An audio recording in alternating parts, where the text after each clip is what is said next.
थेट मावळमध्ये जातोय।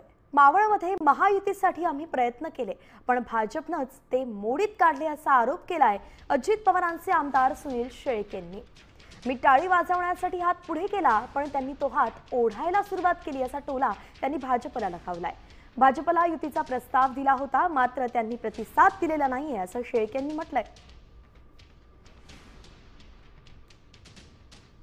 त्यांना प्रस्ताव दिले, त्यांना समोर येऊन बसा म्हणाव, किंवा मी पत्रकार परिषद 2 दिवसांनी घेऊन सांगणार आहे मी कुणासोबत बसलो, किती वेळा बसलो, त्याच्यात काय निर्णय झाले, त्यांनी कशा पद्धतीने मोडीत काढायचा प्रयत्न केला, मी सगळं सांगल। उद्या किंवा परवा 2 दिवसात त्या बाबतीत निर्णय घेणार।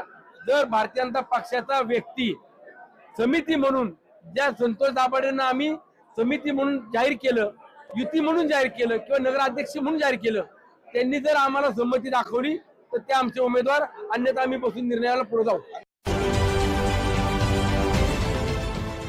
देश विदेशातील प्रत्येक घडामोडींचे लाईव्ह अपडेट मिळवण्यासाठी आता साम टीव्हीच्या सर्व सोशल मीडिया प्लॅटफॉर्मला लाईक, फॉलो आणि सबस्क्राईब करा।